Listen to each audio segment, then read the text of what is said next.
So the title of my talk is Structural Biology in situ, the promise and the challenges of doing cryo-electron tomography.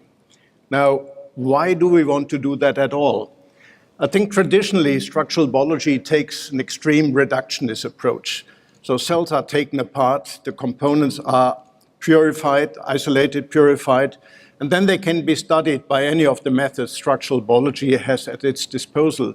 X-ray crystallography, NMR, and as we have heard today, increasingly cryo-electron microscopy in the form of single particle analysis.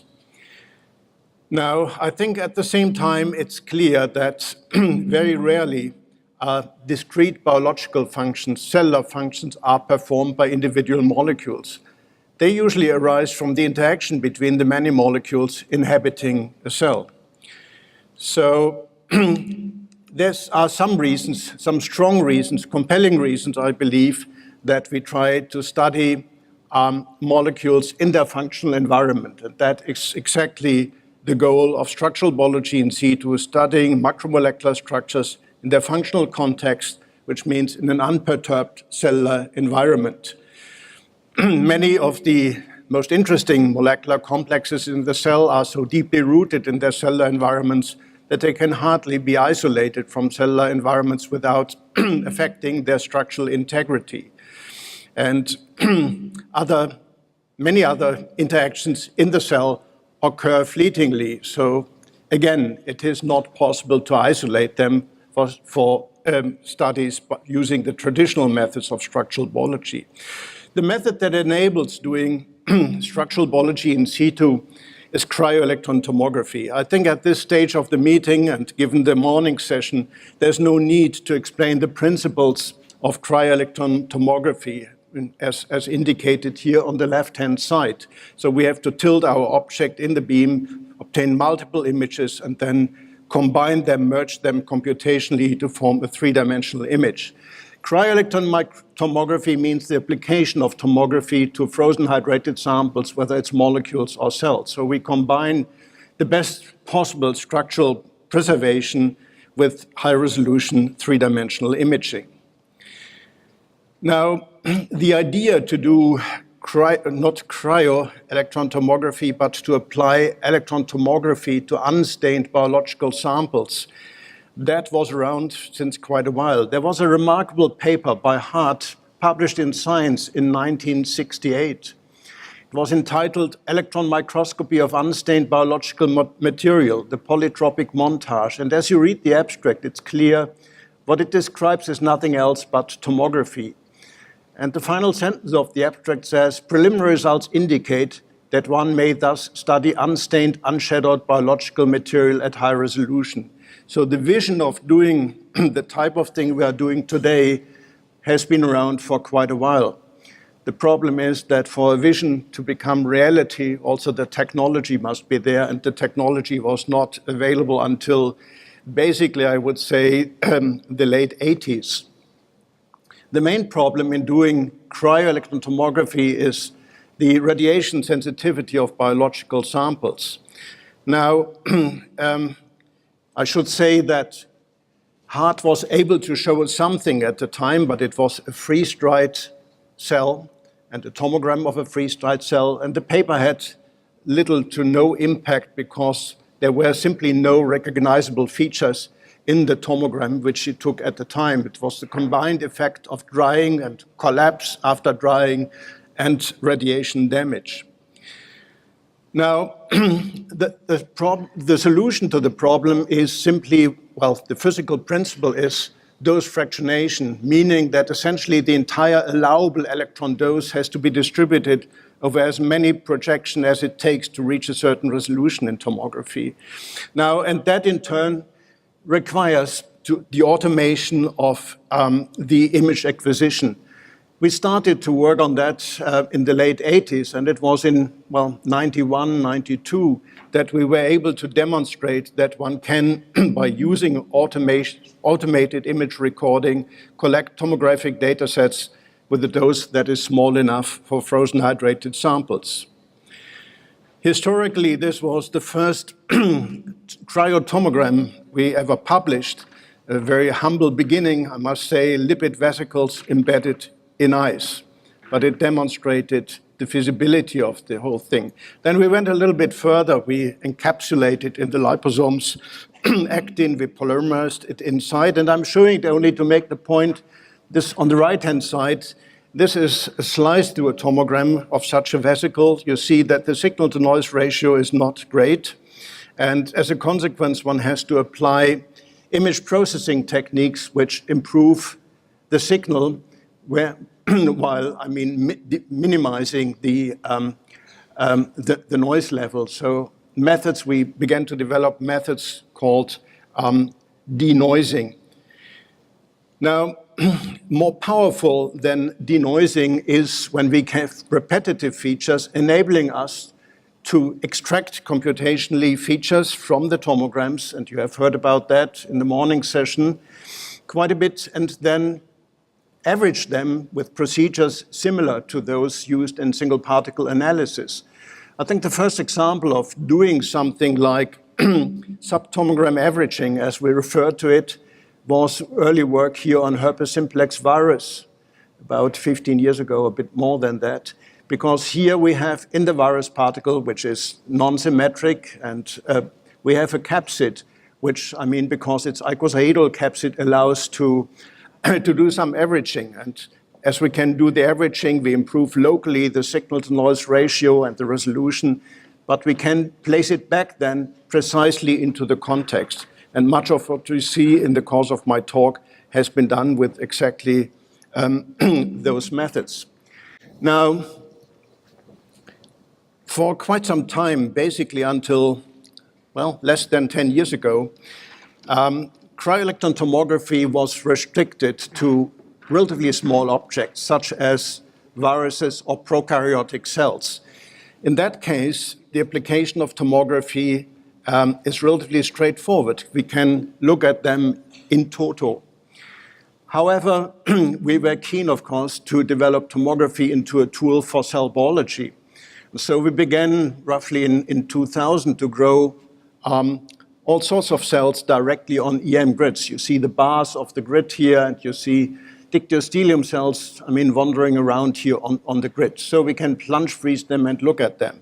But then a problem emerges, and the problem is simply specimen thickness. You see here that only the periphery of this dictyostelium cell here is transparent to the electron beam and can be studied in detail by tomography. But then everything that is, let's say, between 0.5 micrometer or 1 micrometer in thickness remains essentially in the dark and cannot be studied. So the nucleus and all the regions surrounding that were not accessible for tomography. So we had to find a way of thinning the sample without perturbing the cell. Now, in principle, what one can do is one can apply cryosectioning, physical sectioning, but there's a problem, and that is that vitreous ice is quite compressible. And because it's quite compressible, we have serious artifacts. You can, if you cut physical, with a knife, a section, you have compressions of something like 40% or so. So that is very disturbing. So we invested into the development of an alternative technique that is focused ion beam milling. It's used here in a completely different way from, the focused ion beam milling SEM, Jennifer talked about in the opening lecture.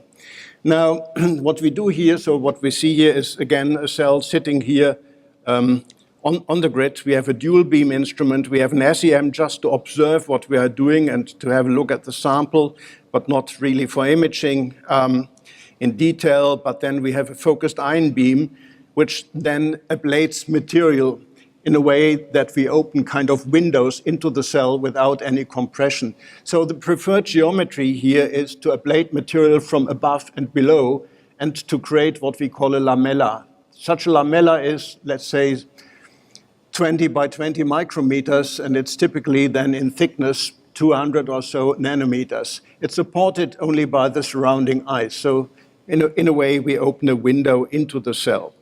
Now, I should say that this method is routine now. It can be applied to all cells I think I should go back for a second. It can be applied to all cells which are either grown on a grid or which can be deposited, single cells which can be deposited on a grid. It cannot be applied to tissues. It cannot be applied to multicellular organisms. For that, we have to find an alternative technique or a more elaborate way of focused ion beam milling, and that is illustrated in the next movie. So we cut here on the left-hand side vertically a block of ice initially. Now, that block is typically, let's say, 5 micrometers in thickness, and so we have to thin it further. We have to grip it in the machine and to transfer it to another holder to ablate more material so that we have, in the end, again, a relatively thin lamella, as you see on the left-hand side. On the right-hand side, you see a tomogram of a small piece of a cell from a C. elegans gut, and you see on the right-hand side here some examples of structures from that. This is a coated vesicle. These are ribosomes sitting on the endoplasmic reticulum, and this is a cross-section of a microtubule. Resolution is quite good that we can achieve. I mean, for instance, when we do an average of the ribosome sitting here, resolution is in the range of 10 angstroms. So the method works in principle, but it's not yet a very robust procedure. But it allows essentially to target any volume in a multicellular organism or in a tissue. Now, you have heard quite a bit, and I can be very brief on that, on recent advances in EM technology. The present generation of electron microscopes is very easy to automate, very different from the situation 30 years ago when automation required hardware development. You have heard quite a bit in the talks this morning about the direct detectors and the improvement they give in image quality. And last but not least, there's the faceplate, a little device that was developed by Radostin Danev in the lab to generate phase contrast, and we rely in imaging of unstained material on phase contrast in focus. So we avoid the problems of obtaining phase contrast by defocusing and improve contrast quite a bit. It can be used and is used in single particle analysis, but quite frankly, I think it's more important in the context of tomography, where we have fewer options for averaging. Now, in the next slide, in the next 2 slides, I will show you the difference all these technologies make when we address real problems. We have a certain interest in studying the rod outer segments from the retina of a mouse here. So it's this little part here of the cell where the photoreceptors are located. What you see here on the right-hand side is what we could achieve, well, almost precisely 10 years ago, the work of Stefan Nickel at the time. So you see that, again, the sample had a thickness of roughly 1 micrometer, and so only at the periphery there were any sort of features visible, but we were really limited by thickness. Now, that is the situation today, as you combine now today's microscopes, the direct detectors, the Volta faceplate. So these are images now of in situ of the discs of the retina. There's an awful lot of information contained in a tomogram of that kind, but the challenge is really mining this information. There are parts which can be studied relatively easily, like we can go to the periphery of these discs here and study the protein that induces or enforces and maintains the enormous curvature at the membrane here, which have a radius of only something like 20 nanometers. And you see the average of that region here. It's a subtomogram average, and I think this is not the limit in terms of resolution. There's a molecule called peripherin which induces or enforces this curvature. What we are really interested in is something else. It's something much more challenging. We are interested in studying the supramolecular organization of rhodopsin in those membranes. And this is very challenging in terms of the image processing. And what you see here is only preliminary. It's more illustrating the challenge than showing the real result. Rhodopsin is a small molecule. It's almost completely embedded in the bilayer membrane. So, but I think we can map the positions, and we will eventually be able to generate subtomogram averages. But the main interest is in studying the interaction of the rhodopsin molecules with molecules sitting in the space between the disks, like arrestin. So this is an ongoing project. Now I will show you a couple of slides showing what we can do with a tomogram with a lamella. So what you see here is a lamella accommodating a slice through an entire Chlamydomonas cell. Chlamydomonas has the advantage that, first of all, the organelles in that organism have a relatively well-defined topology, so we can find them easily. So we can zoom in on any part now of such a tomogram. What you see here on the right-hand side, this is the nuclear envelope. This is the location here of a nuclear pore complex. This is the Golgi apparatus. This is part of the endoplasmic reticulum here, studied with ribosomes. And so we can basically extract any feature from such a tomogram and create, a decent structure. So what you see on this one here is we have isolated a COP vesicle here, and in collaboration with John Briggs, we have done an average of a couple of those. John had done previously a study of the COP1 membrane coat from a reconstituted system, and he wanted to know whether the structure he had seen there was the structure, the real structure in the cell. On top of that, the in situ structure, of course, contains the cargo. And also it maintains the relationship to the topology of the Golgi, which means we can assign for the different forms of these coats as during their morphogenesis, how they relate to the Golgi. We have done some averaging here of nuclear pore complexes. The data quality is such that with roughly 100 particles in this particular case, we obtained a decent, not a very high resolution structure, but a fairly decent structure of the nuclear pore complex, which shows some specific features in the case of Chlamydomonas, wider opening and so on and so forth, a different stoichiometry. We can pick the free ribosomes in the tomogram, and we can create an average, and without pushing the envelope here to a resolution of 8.5 angstroms.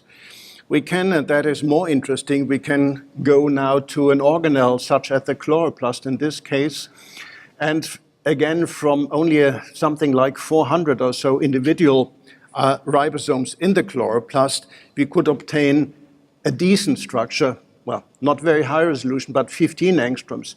But the interesting thing is it contains a mass which is lost when you isolate ribosomes from those chloroplasts, shown in red, and currently these proteins are being identified. So it shows, some sort of the discovery potential.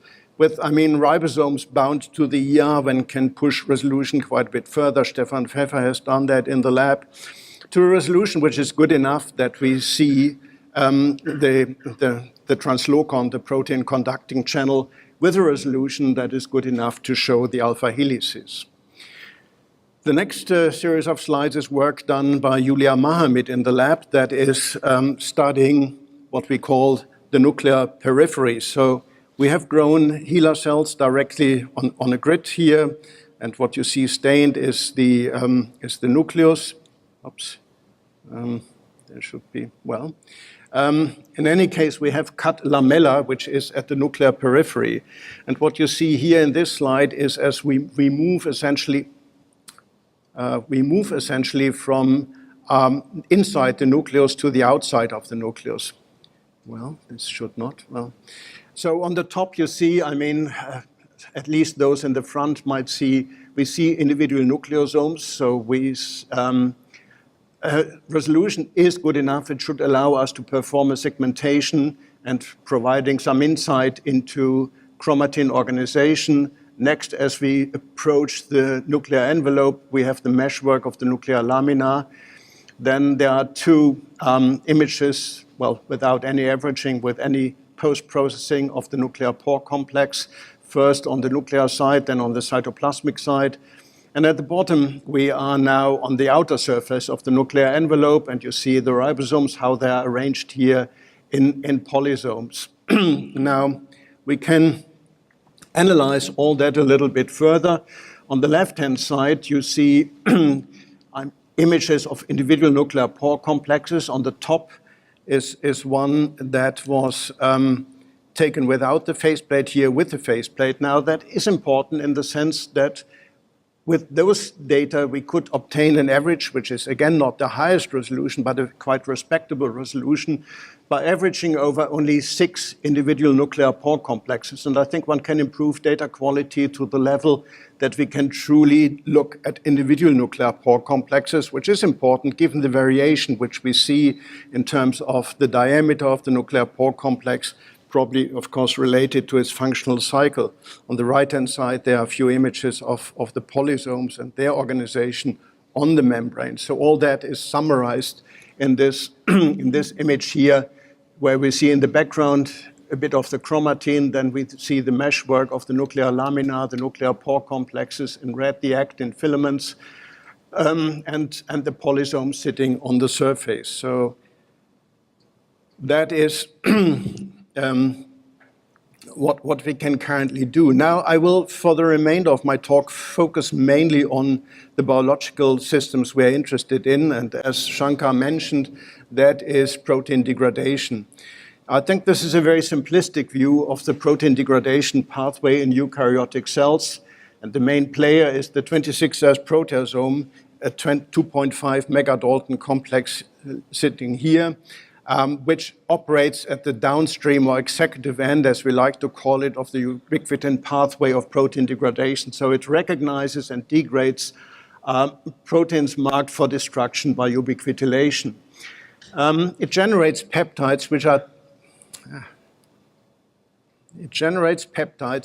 which are typically 8 to 12 residues long. And they need to be degraded further. They are of little use to the cell, with the notable exception of the immune system. So there's another very large complex, tripeptidyl peptidase, TPP2, operating downstream of the proteasome. It cleaves off tripeptides. And at the same time, this molecule is an organizing center for a whole array of aminopeptidases listed here, which are sitting on the surface, and they degrade the products released by TPP2. They complete the catabolic cycle. Now, I think I first need to give a little introduction to the 26S proteasome to make understandable what I'm going to talk about in next. So in red, you see the core complex. That is where protein degradation takes place. It takes place in a cavity located in the middle of the complex formed by the beta subunits. It has to associate with 1 or 2 regulatory particles which prepare substrates for degradation. So they recognize the ubiquitinated proteins, they deubiquitinate them, they have to unfold them because that is a requirement for entering the core complex through a gate in the alpha rings of the core complex. And they also control the gate that gives access to the core complex.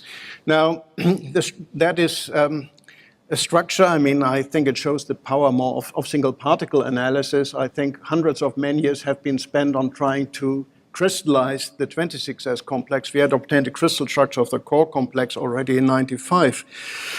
But the entire complex was elusive. It's a difficult structure, it's very labile, and it undergoes very large conformational changes. That will be illustrated here with work we have done with an enormously large data set of the 26S proteasome from yeast, but yeast and humans, it's extremely highly conserved.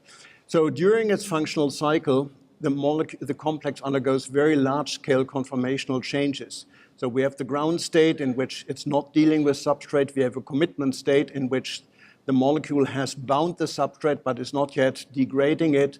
And then we have S3 and S4, which are 2 substrate degrade processing states. You see that we have collective movements of whole modules of subunits here. And that serves essentially to bring down the substrate from the initial receptors, which are at the far end of the complex here, to the mouth of the AAA ATPase for unfolding. And also a deubiquitinase has to be moved, into the vicinity in order to release the polyubiquitin chains before degradation. So the bottom line here is this molecule undergoes very large-scale conformational changes.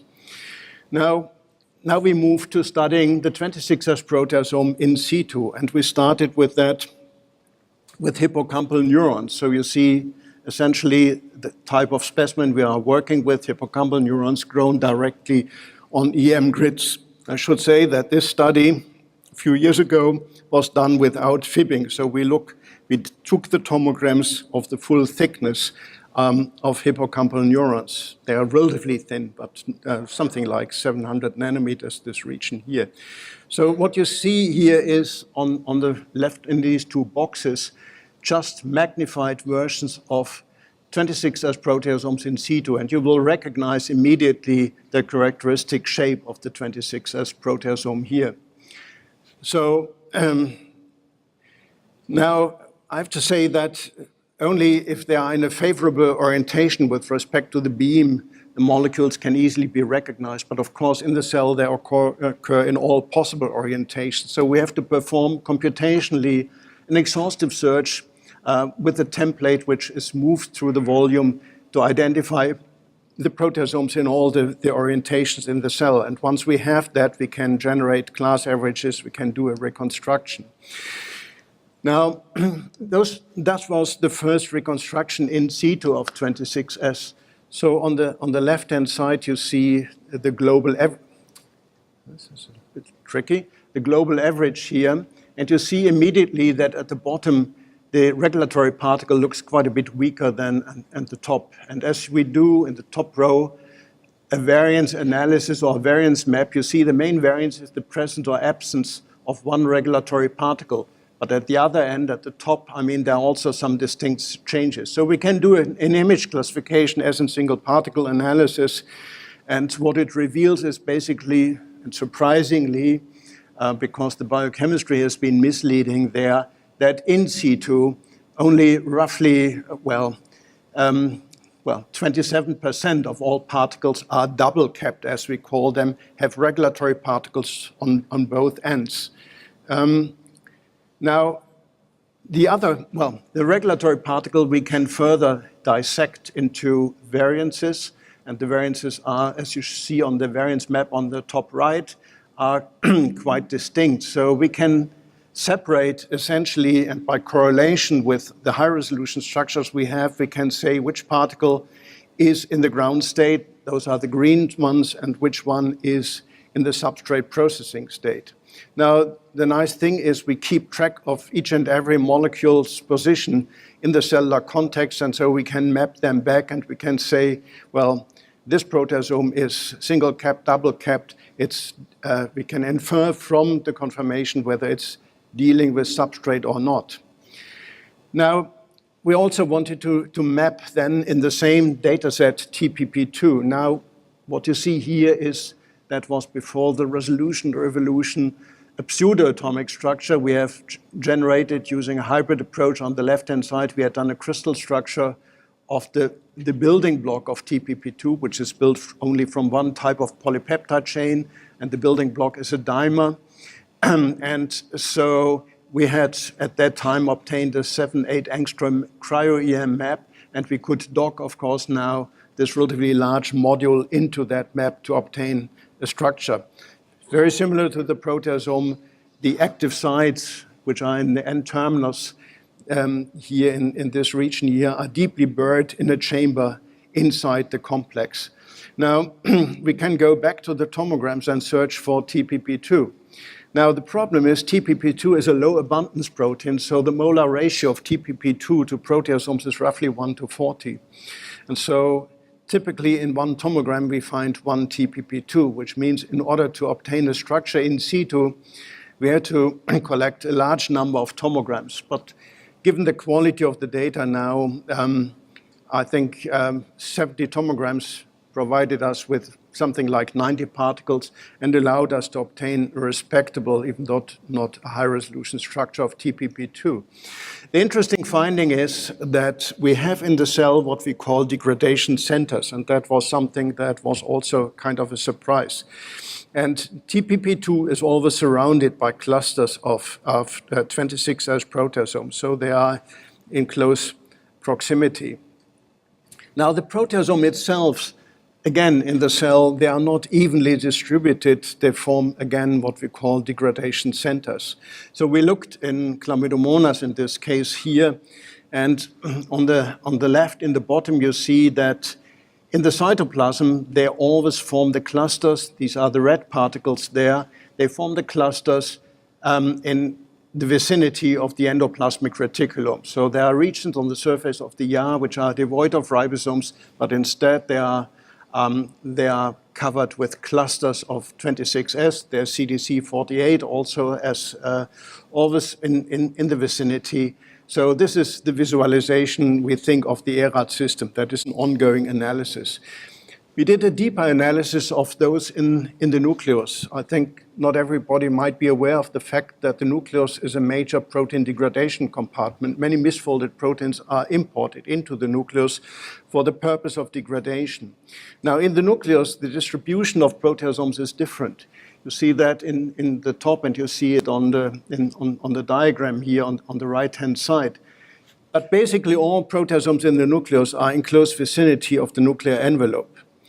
So these are some of the raw data, and you see the data quality is again of such a quality that we see in the raw data without any processing, we can recognize, very nicely, individual 26S proteasomes. We can again, this is now after fibbing, generate a decent subtomogram average. Now, as we do a more detailed analysis, it turns out that we have two populations of proteasomes near the nuclear envelope, especially near the nuclear pore complex where most of them are situated. Now, you see the red particles here, they are very close to the membrane, but they are further away from the center or from the eightfold symmetry axis of the nuclear pore complex. The yellow particles are those which are further away from the membrane, but closer to the eightfold symmetry axis. And on the right-hand side, we have for individual nuclear pore complexes mapped back to the structure the proteasomes, and you see the two populations in yellow and in red. Now, those further away from the membrane, they bind, and we can show that directly, to the basket of the nuclear pore complex. So the basket is decorated with proteasomes, as you see here. It's usually not full occupancy. On the left-hand side, you see we have 7 of the 8 possible sites populated with proteasomes. On the next one, only 6 are occupied, so there's never full occupancy. And of course, they are not. The nuclear basket is quite flexible, so that is reflected by the position of the proteasomes. Now, so we can do some classification of the nuclear proteasomes. We can say for each of them whether they have 1 or 2 regulatory particles. We can distinguish between the ground state and the substrate processing state, inferring that from the conformation, and we can classify the different binding states, basket tethered, membrane tethered, and so on and so forth. We can go back now to the original tomogram and map them. You will first see in blue the positions of all proteasomes. On the right-hand side, now colored in red, is a mitochondria, and obviously you see the nuclear pore complex. So in blue, these are the positions of all proteasomes in that cell, in that part of the cell. As the color changes, we distinguish between those with 1 or 2 regulatory particles. Now we distinguish between the different states of activity, and finally, we identify by color which ones are attached to which part of the nuclear envelope here. So the result of that is basically, yes, we have 2 distinct populations of proteasomes at the nuclear pore complex. We have those sitting on the membrane, which probably maintain the diversity of the inner and outer membrane of the nuclear envelope, which is continuous at the nuclear pore complex. And then we have those at the basket, which probably, are involved in import-export surveillance. We're currently identifying the docking proteins. Now, I think in the last part of my talk, I will tell you about a project which is a major project in the lab. It's a collaboration between Ulrich Hartel's department, Matthias Mann's department, and Rüdiger Klein in neurobiology. Ulrich so it's about toxic protein aggregation in neurodegeneration. So Ulrich is interested in how do aggregates affect proteostasis networks. And the question is, can we boost the cellular defenses against aggregation? Matthias, who is a proteomics expert, is interested in what is the composition of the aggregates and how does the cellular proteome change in response to toxic aggregation. And our interest is what is the in situ structure of the aggregates and how do they interact with the cellular environment. Now, to do that, we need a fairly complex workflow, which I think is not yet integrated in the way it should be eventually to make it convenient to use. So we are urging the guys at Thermo to work on that and to push that forward. So everything starts with vitrification. Then you have to keep in mind that, let's say, if you have cells like hippocampal neurons grown on a grid, it's a large landscape, and the field of view of tomography is relatively small. So we have first to identify the aggregates, and then we have to determine where they are located. We have to determine their coordinates. We can transfer then the coordinates to the focused ion beam instrument in order to cut a window that accommodates then the aggregates and then transfer it to the electron microscope. I will illustrate that first with aggregates formed by this molecule, huntingtin. This is a structure which we determined recently by single particle analysis. It's not yet out, but it will come out, I think, in 2 or so weeks or so. We have worked on that for quite a while. The problem was the molecule is highly flexible, and we and many other groups working on huntingtin got stuck at a resolution of 15 angstroms for a long time. So the problem was solved only when we found an interacting protein, a transcription factor, HUB40, which inserts into the structure like this wedge here, and that it greatly stabilizes the structure.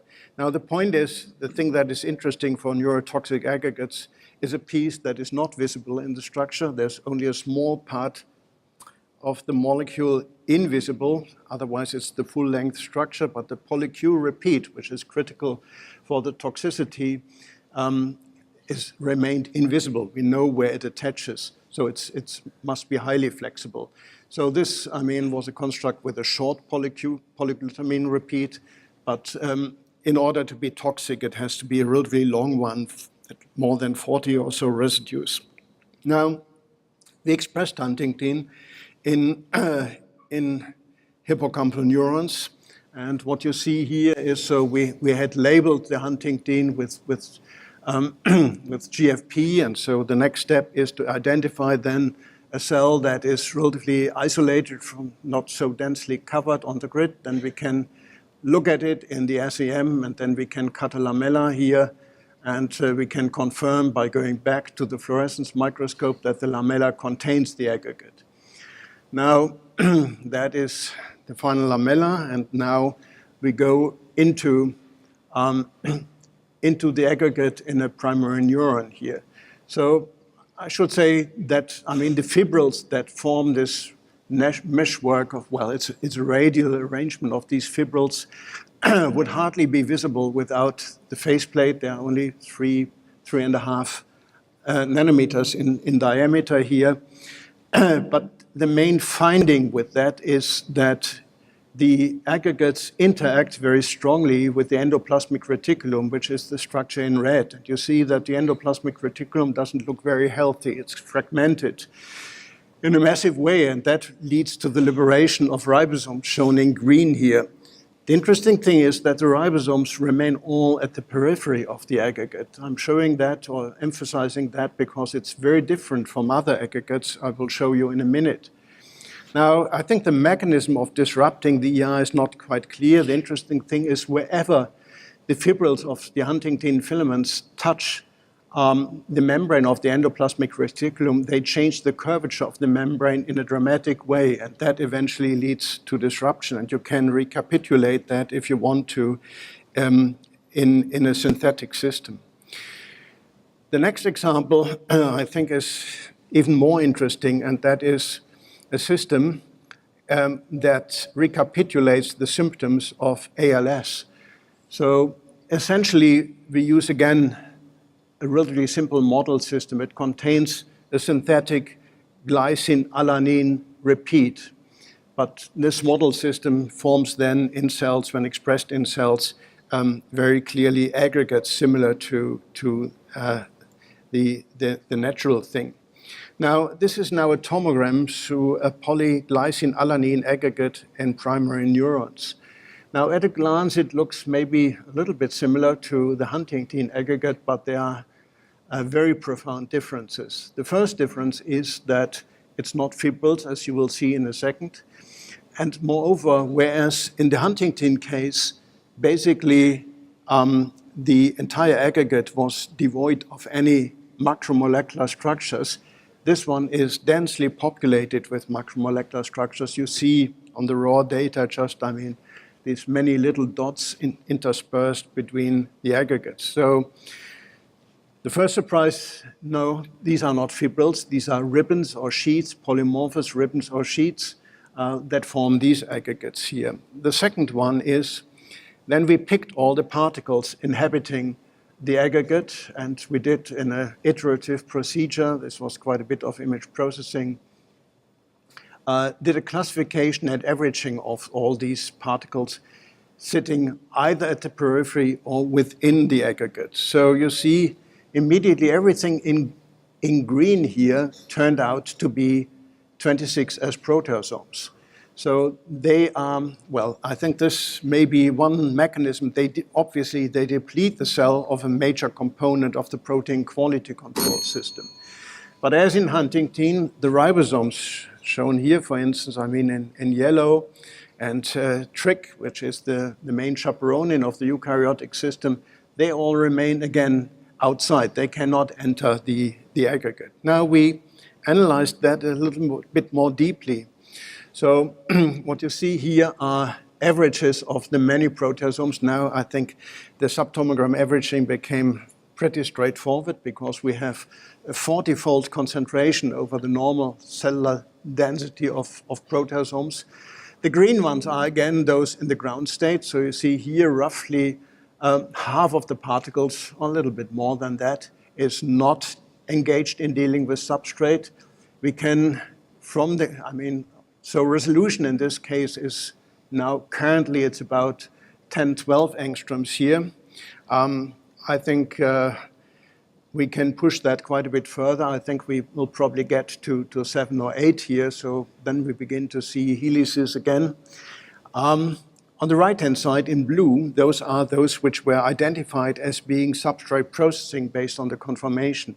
And invariably, those identified as substrate processing have an additional mass which is not accounted for by the density of the proteasome itself. So we interpreted that initially and as, density to be assigned to substrate. Now, what we have done next, we map back those which were in the ground state and which were in the substrate processing state. And what you see on the top right, all those in the substrate processing state invariably were in direct contact with the aggregate material. So confirming that they were trying to eat up substrate. What is likely to happen, and the reason that we do see relatively well-defined density for the substrate is that the low complexity region of the polyalanine glycine repeat is known from work with adenovirus, for instance, to stall degradation. So the proteasomes, are somehow attracted into the aggregate, but then they are stalled and compromised in their function. We can, by focus classification, go a little bit further. We can show again now the purple density where it binds to the 26S, and it binds to RPN1, the largest subunit of the regulatory particle, and which is also known to be a hub for shuttling ubiquitin receptors. That brings me to the end of my talk. I think I have mentioned some of the names. I should maybe say that the work on the nuclear proteasomes is the work of Sarada, working together with Ben Engel. Shuazano did the work in the initial work on the proteasomes in hippocampal neurons. Felix Bäuerlein and Robin did the work on the Huntington aggregate. Trangur, together with Robin, did the work on the ALS mimicking system, and Fuku did the work on TPP2 in situ. And I think many of the technology developments were driven by Jürgen Plitzko and Miroslava Schaffer, who developed the lift-out procedure. And those collaborations with André Charlie's lab and Klaus Schulten relate to the single molecule proteasome structures, and some of the averaging of the tomograms has been done by John Briggs and Martin Beck. And I thank you for your attention.